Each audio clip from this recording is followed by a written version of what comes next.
గోదావరి పుష్కరాలు 2027 ఏర్పాట్లపై ఆంధ్రప్రదేశ్ ఉప ముఖ్యమంత్రి పవన్ కళ్యాణ్ పూర్తి స్థాయిలో ఫోకస్ పెట్టారు. భక్తులకు ఎలాంటి అసౌకర్యం కలగకుండా ముందస్తు చర్యలు తీసుకోవాలని అధికారులకు స్పష్టమైన ఆదేశాలు జారీ చేశారు. ఈ నేపథ్యంలో రాజమహేంద్రవరం కార్పొరేషన్ కార్యాలయంలో సోమవారం కీలక సమీక్ష సమావేశం నిర్వహించారు. ఈ సమావేశానికి పలు శాఖల అధికారులు, కూటమి ఎమ్మెల్యేలు, ఎమ్మెల్సీలు హాజరై పుష్కరాల ఏర్పాట్లకు సంబంధించినటువంటి ప్రణాళికలు, మౌలిక సదుపాయాలు, అభివృద్ధి పనుల పురోగతిపై చర్చించారు. అలాగే సమావేశంలో అధికారుల పనితీరుపై డిప్యూటీ సీఎం అసంతృప్తి వ్యక్తం చేసినట్లుగా తెలుస్తోంది.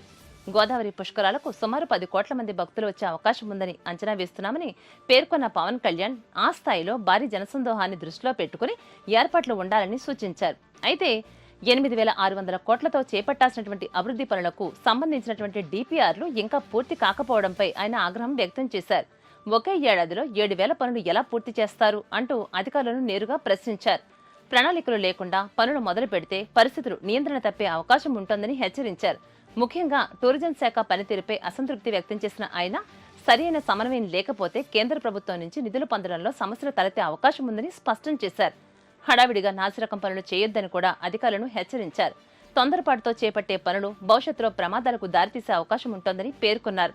గత పుష్కరాల్లో జరిగినటువంటి తొక్కిసలాట ఘటనలను గుర్తు చేస్తూ అలాంటి సంఘటనలు మరోసారి పునరావృతం కాకుండా ముందస్తు భద్రతా చర్యలు తీసుకోవాలని సూచించారు. అంతేకాకుండా గోదావరి పుష్కరాలు అంటే కేవలం రాజమండ్రి ప్రాంతానికే పరిమితం కాదని మొత్తం 6 జిల్లాల్లోని 274 పంచాయతీల్లో ఏర్పాటు చేయాల్సి ఉంటోందని తెలియజేశారు. ప్రతి ప్రాంతంలో భక్తులకు సమాన స్థాయిలో సౌకర్యాలు కల్పించాలని కూడా సూచించారు. రహదారులు, పార్కింగ్, త్రాగునీరు, పరిశుభ్రత, వైద్య సదుపాయాలు, భద్రతా ఏర్పాట్లు అన్నీ సమగ్రంగా ఉండాలని సూచించారు. ఇక గోదావరి నది కాలుష్యంపై కూడా పవన్ కళ్యాణ్ సీరియస్ గా స్పందించారు. భక్తులు మురికి నీళ్లలో స్నానం చేయాల్సిన పరిస్థితి రాకూడదని స్పష్టం చేశారు. పరిశ్రమల వ్యర్థాలు ఎట్టి పరిస్థితుల్లోనూ నదుల్లో కలవకూడదని ఆదేశించారు. కాలుష్య నియంత్రణ కోసం ప్రత్యేక టాస్క్ ఫోర్స్ ఏర్పాటు చేయాలని సూచించారు. అదేవిధంగా మురుగునీటిని శుద్ధి చేసిన తర్వాతే నదులు కాలువల్లో కలపాలని అధికారులకు ఆదేశించారు.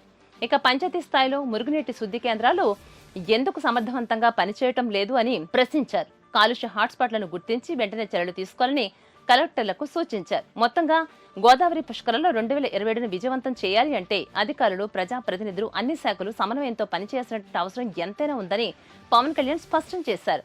రాష్ట్ర ప్రభుత్వం కూడా దీనిపై ప్రత్యేక దృష్టి పెట్టి రాష్ట్ర కేబినెట్లో సమగ్ర చర్చ నిర్వహించనున్నట్లుగా సమాచారం.